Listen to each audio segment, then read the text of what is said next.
Good morning प्यारे दोस्तों। मैं फिर से क्लास 6 का साइंस लेकर आ गए हैं। एमसीक्यू जितने भी हैं और चैप्टर नंबर कितना 14 का, जो कि इस चैप्टर का नाम है जल। तो चलिए, जो भी इस चैनल को देख रहे हैं तो इस चैनल को क्या करना है प्यारे दोस्त, सबको लाइक सब्सक्राइब और कमेंट और अधिक से अधिक शेयर करना है। और जो भी इस चैनल को देख रहे हैं तो उसको लाइक भी कीजिए और सपोर्ट कीजिए, छोटे चैनल को भी आप लोग। और फिर से वही अंदाज में हम लोग पढ़ने वाले हैं एमसीक्यू, हर रोज़ की भांति आज भी पढ़ने जा रहे हैं हम लोग। तो चलिए अब पढ़ना चालू करते हैं। इस चैप्टर का ही नाम क्या है, जल है। तो जल इस चैप्टर का नाम है, जो कि जल हम लोग भी पढ़ते आए हैं कि जल ही हमारा क्या चीज़ है, जीवन है। हम लोग जल के बिना हम लोग क्या कर सकते हैं, नहीं रह सकते हैं। जल ही जीवन है, ठीक है। हर चीज़ में जल का यूज होता है। तो चलिए हम लोग जल चैप्टर पढ़ने वाले हैं। इसके सभी एमसीक्यू करने वाले हैं। ये वेरी वेरी इंपॉर्टेंट है क्लास 6 का।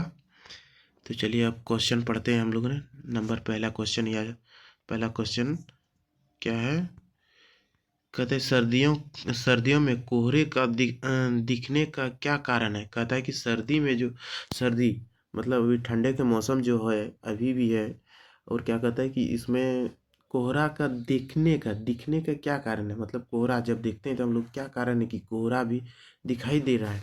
तो कहता है नंबर 1 ऑप्शन क्या चीज़ है, वायु में जलवाष्प व क्या चीज़ होगा, जलवाष्प और नमी का अधिक होना। मतलब पर हमारा जो वायु है, हवा है, उसमें क्या चीज़ होता है, जलवाष्प है और नमी का अधिक होना। ठीक है, नंबर 1 को ऑप्शन था। बी नंबर सूर्य का न निकलना, सूर्य का भी न निकलना। और सी नंबर क्या चीज़ है, ए बी दोनों, इनमें से कोई नहीं। तो इनमें से क्या चीज़ हो जाएगा, ए बी दोनों हो जाएगा। ऑप्शन सी नंबर सही होगा कि जलवाष्प ही है जो कि क्या करे, सूर्य का भी ना निकलता है, जलवाष्प, वायु में नमी भी होता है और जलवाष्प भी है, जिसके कारण हमें क्या दिखाई देता है, कोहरा दिखाई देता है। ठीक है, तो अगला नंबर क्वेश्चन पढ़ने वाले हैं हम लोग। 2 नंबर, क्या वर्षा क्या वर्षा सभी जगह एक समान होती है। नंबर 1 क्वेश्चन क्या कहता है कि नंबर 1 हाँ नहीं, कहीं पर कम कहीं पर ज़्यादा। बिल्कुल, कहीं पर कम कहीं पर ज़्यादा होती है वर्षा, एक समान वर्षा नहीं होती है। इसके लिए ऑप्शन क्या हो जाएगा, सी नंबर सही हो जाएगा प्यारे दोस्त। ठीक, चलिए आगे क्वेश्चन पढ़ते हैं। नंबर 3 का कहता है वायु ऊपर उठने पर कैसी होती है। कहता है बहुत ठंडी हो जाती है, गर्म गर्म हो जाती है, सामान्य स्थिति में रह जाती है, इनमें से कोई नहीं। बिल्कुल, वायु जब हम लोग जमीन से जब ऊपर उठती है, ठीक है, वायु जब जमीन से ऊपर उठती है तो ऊपर जाकर के क्या होती है पता है ना, ठंडी हो जाती है। वहाँ पर क्या हो जाती है, बहुत ठंडी हो जाती है। इसके लिए ऑप्शन ए सही हो जाएगा 3 का, बिल्कुल सही। चलिए, कहता है कि जल क्वेश्चन 4, वर्षा जल संग्रह संग्रह क्या है। मतलब हम लोग वर्षा का जल को संग्रह कैसे कर सकते हैं, हम लोग किस किस तरीकों से। तो वही लिखा हुआ है, वर्षा के जल के एकत्रित करना व प्रयोग करना, नदियों तालाबों व झीलों के पानी का उपयोग करना, भूमि भूमि संरक्षण से वर्षा जल द्वारा भूमि जल का स्तर कहता बनाए रखना। उपरोक्त सही, बिल्कुल सही। कहता है कि जब वर्षा होगा तो हमारा जल का भी स्तर क्या होगा, बढ़ेगा, और जो कि हमारा क्या होगा, बराबर रहेगा। ठीक है, तो इसके लिए सभी आंसर क्या है, सही है। इसके लिए ऑप्शन 4 का डी सही होगा। 4 का डी क्या होगा, सही होगा, उपरोक्त में से सही। चलिए अगला क्वेश्चन पढ़ते हैं हम लोग। 5 नंबर कहता है भौम जल किसे कहते हैं। भौम जल का मतलब होता है वर्षा का जल। भौम जल का मतलब क्या होता है, वर्षा का जल। भौम जल का मतलब होता है वर्षा जल। भौम जल का मतलब वर्षा जल होता है। क्या होगा, वर्षा वर्षा जल क्या होगा, वर्षा जल होगा। ठीक है, भौम जल का मतलब वर्षा जल होता है। कहता है क्या चीज कि भौम जल किसे कहते हैं, धरती से पानी। भौम जल मतलब ये होगा, अरे रुकिए रुकिए रुकिए रुकिए रुकिए, क्वेश्चन कितना पढ़ रहे थे। भौम जल, भूमि से प्राप्त जल, वर्षा जल। अच्छा अच्छा, भौम जल का मतलब होता है भौम भौम जल का मतलब हो जाएगा भूमि से प्राप्त जल, भूमि के अंदर से, भू भूमि भूमि से प्राप्त जल। प्राप्त जल, ठीक है। चलिए, तो कहता है भौम जल का मतलब होता है भूमि के अंदर, भूमि से प्राप्त जल को भौम जल कहते हैं। भूमि के अंदर से जो जल प्राप्त होता है उसको क्या कहते हैं, भौम जल कहते हैं। ठीक, तो नंबर ऑप्शन, धरती से पानी निकलना, वर्षा वर्षा से जल को प्राप्त करना, पहाड़ियों व नदियों से जल जल निकालना, इनमें से कोई नहीं। तो इनमें से ए हो जाएगा, क्या हो जाएगा, ए होगा। भूमि से प्राप्त जल को क्या कहेंगे, भौम जल कहते हैं प्यार दोस्त, ठीक है। ऑप्शन ए सही होगा 5 का। चलिए आगे बढ़ते हैं हम लोग। गीले कपड़े पर इस्त्री करने पर वाष्प ऊपर उठना किस कारण से होता है। तो देखिए, वापर उठना किस कारण से होता है, कहता है क्या, नंबर एक क्वेश्चन, वाष्प क्रिया की वजह से, दूसरा नंबर संघनन की क्रिया की वजह से, ए बी दोनों, इनमें से कोई नहीं। तो इनमें से क्या हो जाएगा, दोनों हो जाएगा।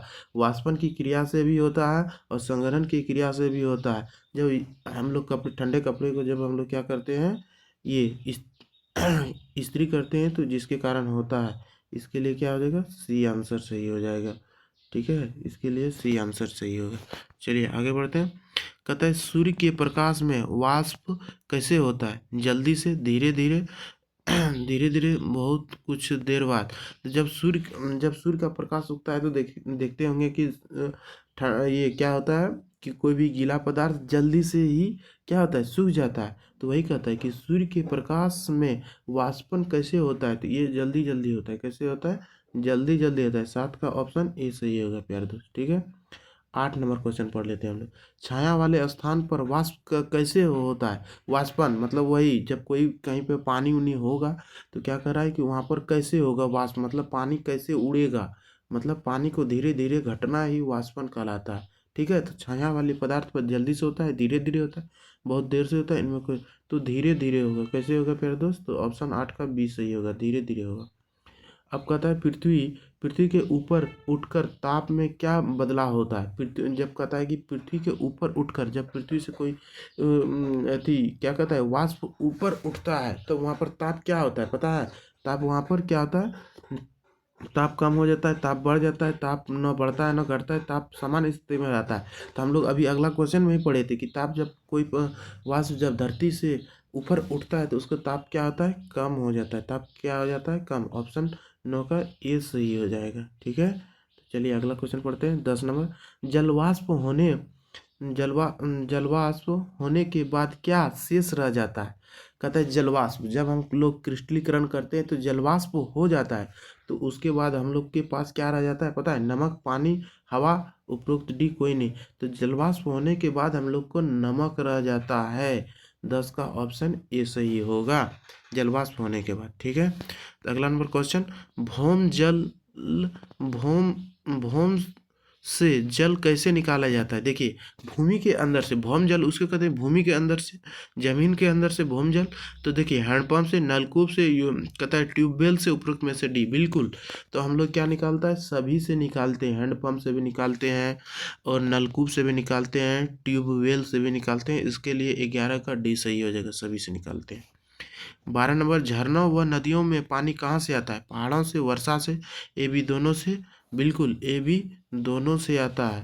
कहता है पहाड़ों से भी आता है और नदियों से भी आता है। तो वही कहता है कि झरनों व नदियों का पानी कहाँ से आता है। झरना देखिए, न पहाड़ से भी आएगा और नदी से भी आएगा। जो हमारे आसपास जो नदी होता है वो झरना या वहाँ से आता है, पहाड़ से आता है, ठीक है। सी नंबर हो जाएगा 12 का। चलिए आगे बढ़ते हैं हम लोग। वर्षा जल के कौन कौन से रूप है, कहता है वर्षा जल के कौन कौन से रूप है।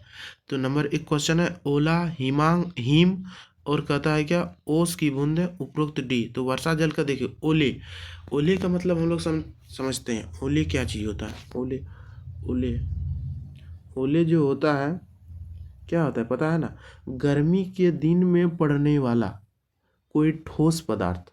ठोस पदार्थ देखेंगे, बारिश बारिश होता है गर्मी के दिनों में, तो तभी क्या गिरता है पता है ना, तभी हम लोग का पत्थर गिरता है, जिसको हम लोग, वो कड़ा भी होता है और वो गोल होता है, जिसको हम लोग ओले कहते हैं। और हिम हिम हिम क्या होता है, हिम हिम जो कि अभी ठंडे में क्या होता है, ठंडे दिनों में देखेंगे गोल गोल वाष्पन की क्रिया होती है, ठीक है।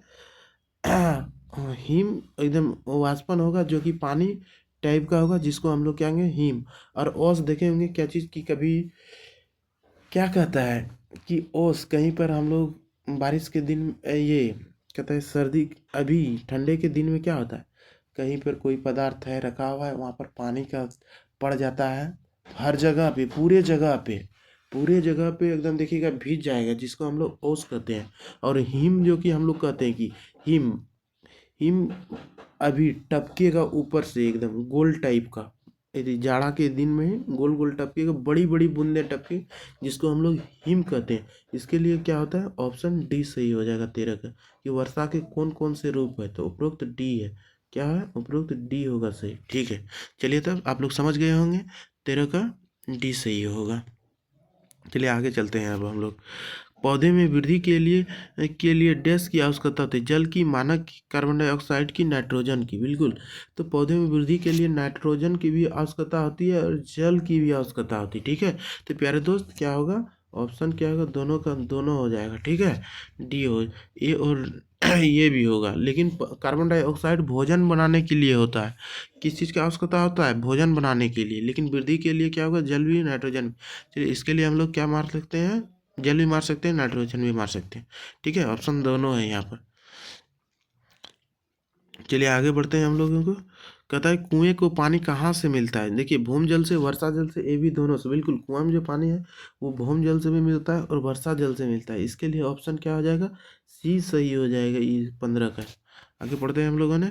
जल चक्र किसे कहते हैं, पानी का वाष्प का बनना, वर्षा के रूप में नीचे गिरना, वाष्प व महासागरों में पानी का जमना, उपरोक्त सभी। बिल्कुल, कहता है क्या, जल चक्र मतलब पानी गिरा, फिर पानी क्या हो गया, वाष्प में बदल गया, फिर पानी वाष्प में बदला, फिर जल में गिरा, उसी को हम लोग जल चक्र कहते हैं। पानी से वाष्प, वाष्प से पानी, उसको जल चक्र कहता है। पानी का जल वाष्प में बनना, पानी जो होता है जल वाष्प में बदल गया, और फिर कहता है वर्षा के रूप में नीचे गिरना, फिर वह वर्षा वाष्प बना ऊपर में, फिर वह नीचे गिर गया, और वाष्पीकरण महासागरों और पानी का जाना, और जब होता है तो पानी गिरता है। इसके लिए ऑप्शन कितना होगा, 16 का डी सही हो जाएगा। 16 का कितना हो जाएगा, डी सही हो जाएगा। चलिए ऑप्शन डी सही। 17 नंबर क्या चीज़ है, 17 नंबर, किस कारण से गीले कपड़े से पोंछने के बाद श्याम पट कुछ देर के बाद होता है। देखिए गीले कपड़े से जब हम लोग श्याम पर पढ़ते हैं तो क्या होता है कि कुछ देर बाद कहता है, वाष्पन के कारण, संघनन के कारण, ए बी दोनों, इनमें से कोई नहीं।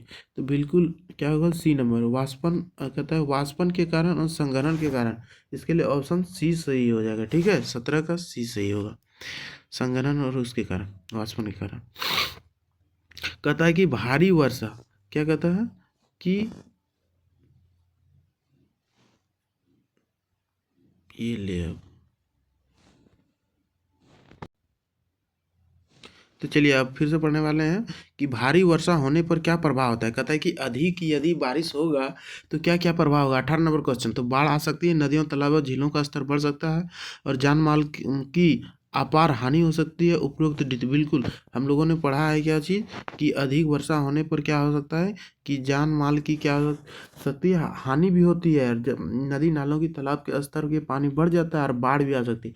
इसके लिए ऑप्शन 18 का डी सही हो जाएगा, कि ये सही होता है। चलिए तो हम लोग पढ़ते हैं अब टोटियों देखिए ऑप्शन यहाँ पर क्या कर रहा है, छुपा, यहाँ ऑप्शन थोड़ा सा फंसा के दिया हुआ है। ठीक है, कि टोटियों में पानी कहाँ से आता है, नदियों में, झीलों में, कुओं से, उपरोक्त में से डी। तो देखिए टोटी का कहने का मकसद है क्या चीज़, कि टोटी की, हम लोग का घर में जो टोटी लगा हुआ रहता है वो पानी कहाँ से आता है। तो देखिए जब नदियों से भी हम लोगों का पानी जो है टोटी को क्या करता है, वो सप्लाई वाटर के रूप में हमारे घरों तक टोटियों में पानी आता है।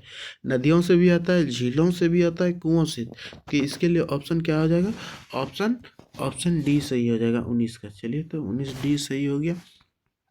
अब पढ़ते हैं हम लोगों ने कि समुद्रों और महासागरों, अरे यार, समुद्र समुद्रों और महासागरों का जल कैसा होता है। देखिए समुद्र और महासागर का जल हम लोग पढ़ते आए हैं शुरू से, समुद्र और महासागरों का जल खारा, मीठा, कड़वा, खट्टा होता है।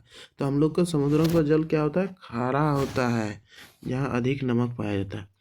कहता है सूखा के कारण क्या नुकसान, कहता है कि यदि हमारे ज़मीन को सूखा रहे, पूरा पानी ही ना पानी आए तो क्या प्रभाव पड़ेगा हम लोग को? मृदा की उपजाऊ शक्ति कम है, बिल्कुल उपजाऊ जो कि उसमें क्षमता है उपजाने की वो शक्ति कम हो जाएगा। नदियों, तालाबों और झीलों के पानी कम या सूख जाएगा और भौम जल की कमी हो जाएगी। मतलब कहता है भूमि के अंदर जब जल की कमी हो जाएगी, उपरोक्त में से डी, बिल्कुल जब पानी बारिश नहीं होता है, देखिएगा हम लोग का गाँव घर में भी क्या होता है, पानी बहुत कम हो जाता है। पानी कहीं कहीं कुआँ सूख जाता है, कल सूख जाता है और कहीं पोखर तोखर भी सूख जाता है, जिसके लिए हम लोग क्या होगा, इन सभी चीज़ों का प्रभाव पड़ेगा।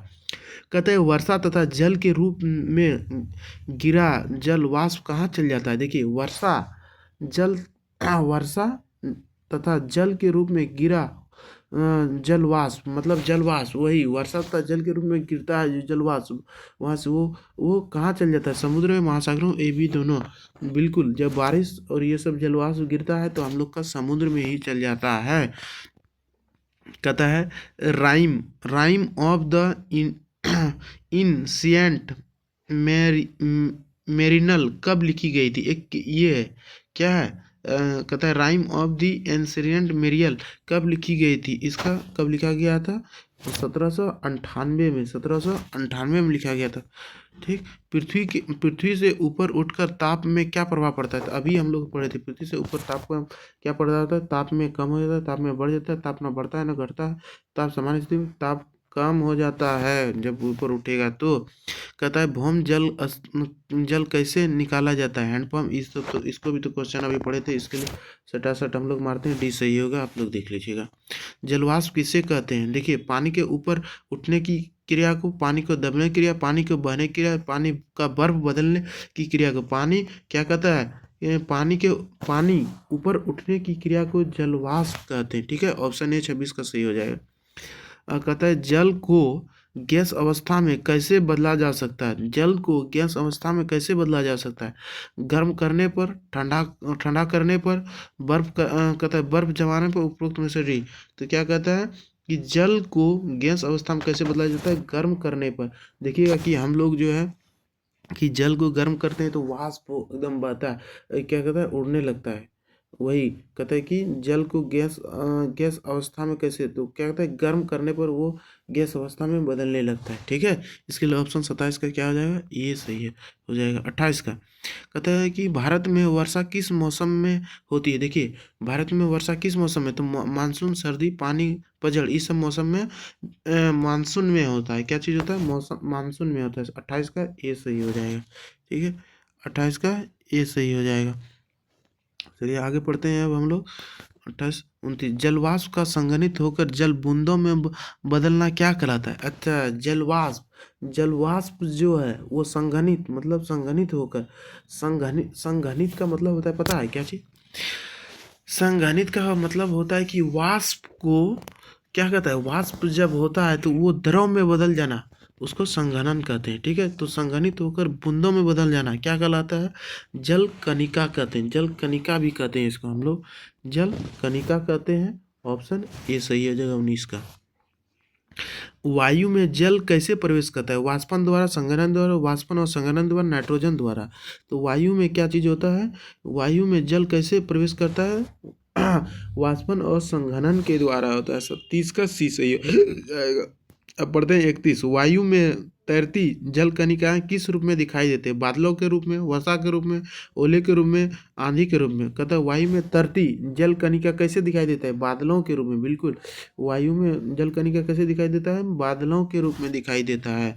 वायु में तैरती जल कणिकाएं किस रूप में दिखाई देती है? बादलों के रूप में। ऑप्शन ए सही हो रहा है 31 का। 32 कुओं को पानी कहाँ से मिलता है? भूम जल से, वर्षा जल से, ये भी दोनों से। ये तो हम लोग पढ़ लें, ऑप्शन बार बार रिपीट हो रहा है, इसके सी सही हो जाएगा। ठीक है, 32 का सी सही। अब 33 बना, सूखा किसे कहते हैं? अधिक वर्षा, अभी भी तुरंत पढ़े इस क्वेश्चन को, बार बार रिपीट हो रहा है, इसके लिए ऑप्शन डी सही मार देते हैं फटाफट। और कहते हैं चलिए, तो यहीं पर हम लोग का कितना क्वेश्चन था? 33 क्वेश्चन था प्यारे दोस्त, तो हम लोगों ने पढ़ लिया अच्छी तरीके से। तो वीडियो अच्छा लगा तो लाइक, सब्सक्राइब और कमेंट जरूर करिएगा और अधिक से अधिक शेयर कीजिएगा। तो प्यारे दोस्त सपोर्ट कीजिए इस चैनल को, आप लोग जो भी देख रहे हैं। तो चलिए, तो फिर कल मिलते हैं। धन्यवाद। जय हिंद, जय भारत।